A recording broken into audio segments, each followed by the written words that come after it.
Hey ladies and gentlemen, welcome back to the channel. As always, it is Nick here, back with your daily crypto news and analysis. And today we're going to be talking about Ripple and XRP, as well as the vast majority of crypto and finance. And let's just dive in, and let's start off with this tweet here from Ryan Selkis. And we do see this is what SEC protection looks like. Aren't you grateful your tax dollars go to Gary Gensler, who already made $100 million from Goldman Sachs, so he could pull the ladder up behind himself and screw you. And here we have the market. And this was during June 10th. This was just yesterday. As we look at the market today, we are seeing a few things bouncing back, but for the most part, there was a great opportunity in this market to average into some positions, maybe take some smaller positions as well. As we do wait for it, if there is going to be a last and final flush or not.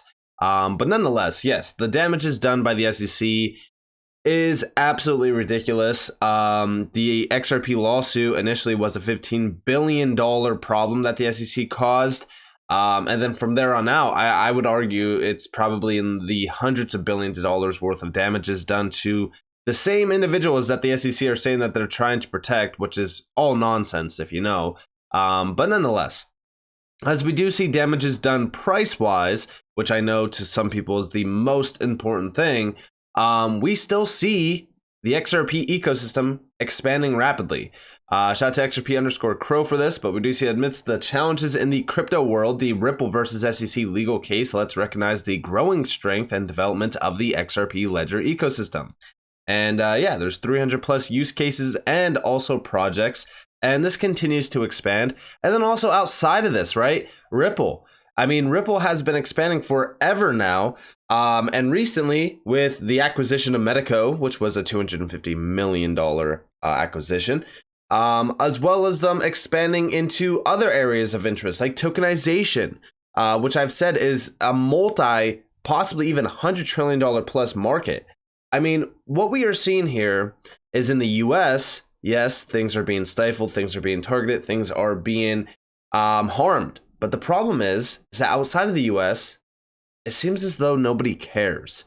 We continue to see a lot of innovation thriving outside of the US, and Ripple is one of those companies that outside of the US has been moving very, very fast. So to me personally, I'm not really concerned too much about this SEC case. I believe that it will end when it does end. I believe that the US will have regulatory clarity. The big question, though, is when? And we have no idea. It could be still years away.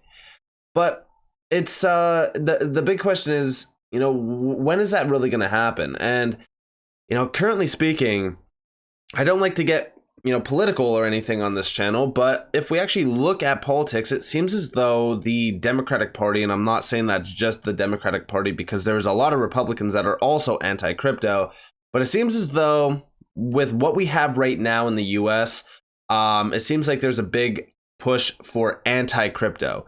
For an example, Ryan Selkis actually posted a few screenshots. He did make a political tweet about it, but he was talking about some of the tweets that came out around roughly May, and even this year just alone. And this was breaking President Joe Biden speaking on the final day of the G7 summit.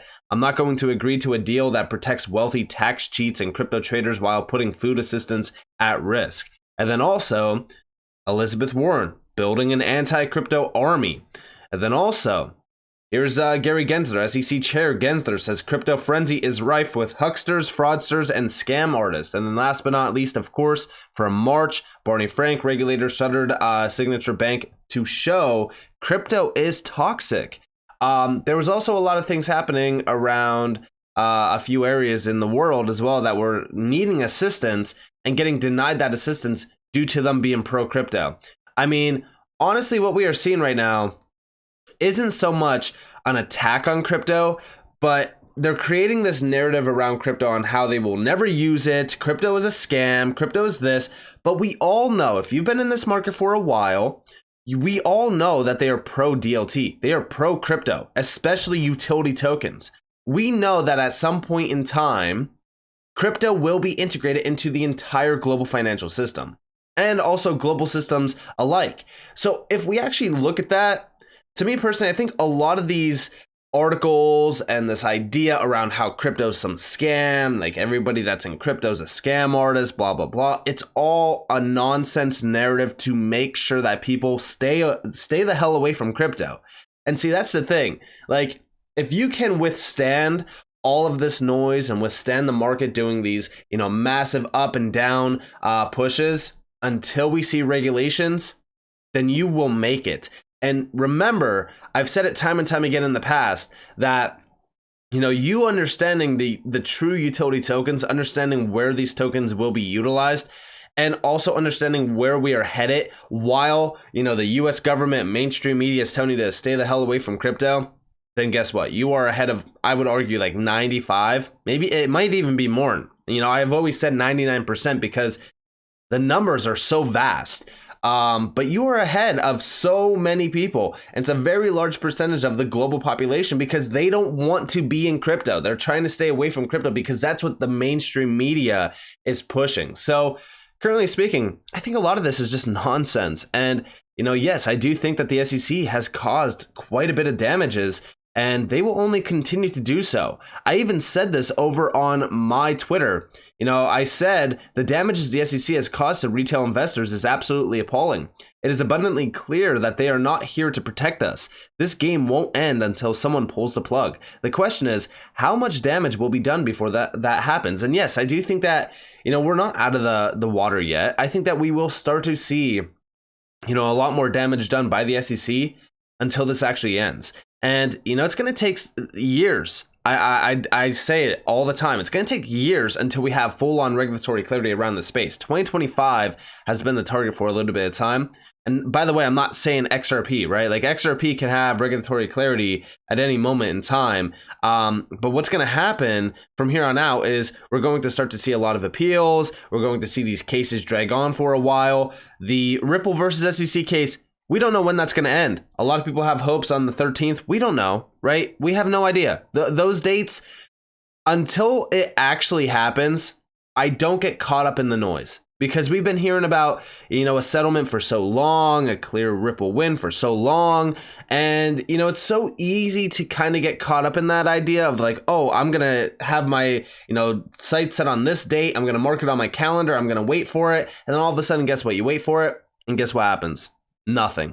So to me personally, I'm just going to wait until we actually have a full-on announcement that this case is finished, that it's done, and then that's when we could actually celebrate. That's when, we pop the bottle of champagne and throw an XRP army party. So with that in mind, let's move on, and let's start off with this as well from Johnny Deaton. So although the US is still targeting crypto and still calling crypto this and that, outside of the US, Hong Kong actually, they invited global crypto exchanges, including Coinbase, to operate in their country. Hong Kong has been one that's been trying to become a crypto hub for a while. They had their site set on a lot of crypto adoption and acceptance rules. And here we have from Johnny Deaton, crypto isn't dead. I will say this again. This is all about crushing the market, and then watch. JP Morgan, Goldman Sachs, etc. will get a bigger slice and then give Gensler a call. And then there will be some framework worked out. And yeah, I mean, this works. This works out perfectly with what we've been talking about for a while around, the traditional players, the big suits, right? And Anderson even said, this is the part that actually makes sense when thinking about it. This explains why massive financial institutions like NASDAQ is getting into crypto custody while Gensler is seemingly raging a war against crypto. That's the only explanation that makes sense. And yeah, as we actually look at this, I've been talking about it for a while. What's funny about this? We do see over here from Eleanor Tourette. So she actually said, spotted Bill Hinman talking crypto policy at the Aspen Institute event on Friday. And here you guys have it. What's funny about this? Check this out. I zoomed in. Who's that right there? Oh yeah, that's Fidelity. Fidelity is there. And they were a sponsor. Citadel Securities is also one there. But what I find funny about this is it's right on par with what Johnny Deaton is saying here. Because JP Morgan, Citi, HSBC, they are still welcoming crypto clients. This was from March 18th. This was right around the time that, banks were collapsing and, crypto was the one that was getting blamed. But although, crypto is getting blamed and banks are collapsing, some of the largest banks out there are offering and welcoming crypto clients, which I thought was pretty odd. And then also, yes, going back to March, NASDAQ readies to launch crypto custody. This was going to happen in quarter 2, quarter 3 of this year. Again, very large announcement.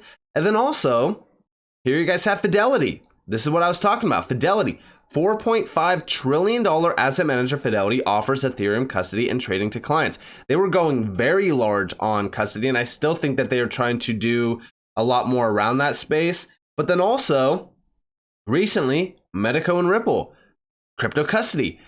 Crypto custody is crucial. And you know what's crazy about all of this is that the exchanges are being targeted. But guess what? The big guys, well, they're getting the green light. And you definitely have to wait and see what happens here. But I would argue that there won't be crypto exchanges in the future. I mean, who knows what's going to happen here on out in the US? But in the US, I look at these exchanges and I just don't think that exchanges are going to be the ones that thrive in the US. What we will see is us calling up JP Morgan, Citi. We're going through some other, major traditional player and saying, hey, I want to buy this much Bitcoin. I want to buy this, that, and that's what's going to happen. They're going to essentially be the future OTC around crypto. But the biggest problem that I see with that is limitations. We already see banks limiting, people's withdrawals and things like that. I question on if this is going to even be good at all, but this is their plan. This has been their plan for so long. They wanted the, major players in Wall Street to have the power over this market in terms of exchanges and being the ones that make and reap all the rewards around, people buying crypto. It truly is remarkable at this point in time that, a lot of people don't see this. But we've been preaching it for a while on this channel that the traditional players, the suits, they want in. They want in. Whether or not you believe it or not, like, yes, I get it. We can get caught up in these headline articles all day long. But while they're pushing these articles and pushing these headlines and things like that, the big players, they're getting in. They love it.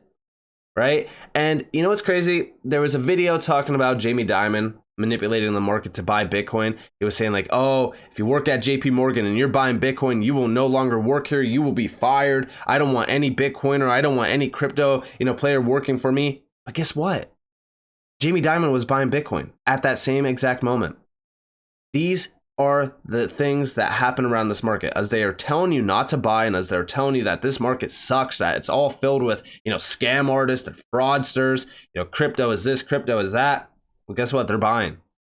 Now, when they tell you that they are buying, the opposite's happening. They're most likely selling. They're dumping on you. Or they've already sold. Now they're just telling you that, hey, you should buy right now. And then guess what? The market reacts. The market is, going a little bit.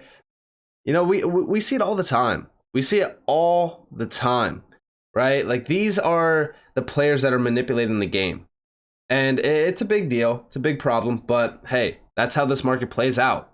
Psychological levels in this market as well. Like, everyone always has their sights set on psychological levels. A lot of those psychological levels are also pushed by players like JP Morgan and, the higher ups.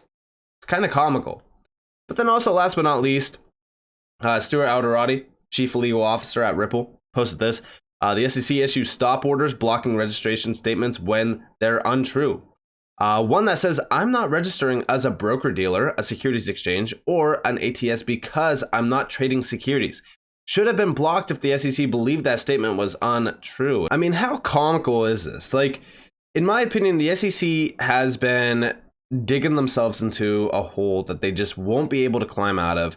I mean, at this point in time, it's already evident how corrupt the SEC is and what lengths they will go to hide information.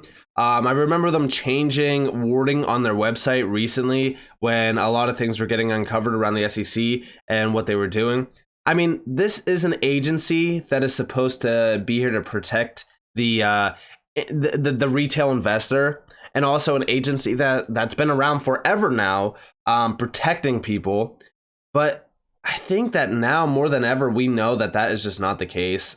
And a lot of these agencies, they are so corrupt, and they will manipulate the general public, and they already have been doing so. I just want to see some action taken. I think that the entire industry, I think all of the players in this industry should band together and sue the SEC. You know, play their own game, sue them instead. Because at this point in time, you know, the SEC, anything that they do, anything that they say, it's always going to be negative. I remember that there was just a company recently, Prometheon or something like that, that got like the free pass. And, you know, they're dealing in securities. Like the wording on their website is so, you know, manipulative. And they got the free pass and they were like, hey, look we got through with the SEC. You know, this is proof that you can get through if you actually go in and register. It's like, dude, like we've seen that this is not the case. A lot of these companies have tried to do the same thing and they've gotten, you know, the door slammed on their face, or they got the door slammed on their face and then a lawsuit slammed on their desk, because that's exactly what the SEC does. Come in and register is a major trap against all of these companies. It's a big problem. So yeah, I think that there's a lot of manipulation here. I think that there's a lot of corruption. I shouldn't even say I think, I know. And again, remember, a lot of these headlines, a lot of what we are seeing in this market, especially around, you know, the prices, you know, the damage is done. It's all nonsense. It's all noise. Don't get shaken up. You know, if you are feeling a little shaken up a little bit, maybe go outside, go for a walk, go do something. Stop looking at the charts all day. It's so easy to look at the charts all day long. But, you know, again, that will only drive you crazy. Make sure that you understand where your money's in, right? In terms of utility tokens, like utility tokens, in my opinion, are the safest bet in this market, simply because they actually have utility. They can be utilized. And in my opinion, I think that they will be utilized in a very, very large way. And at some point in time, I believe that we will finally get out of all this nonsense around the SEC and regulatory problems. It's going to take some time. I do think that we could very well be years away. The Ripple case, we don't know when it's going to end. But when it does, believe me, I will be one of those individuals going on YouTube, live streaming and saying, guys, finally, we could celebrate. We could finally celebrate and stop listening to random dates being thrown out there and all this nonsense. So with that being said, I hope that you guys enjoyed this video. If you guys did, definitely leave a like, subscribe to notifications on because of more free content. You guys are more than welcome to follow me on Twitter and join the free Discord down in the description below. It's up to you all. Have a beautiful day or a beautiful night wherever you guys are in this beautiful world. It's been Nick. Peace out, guys.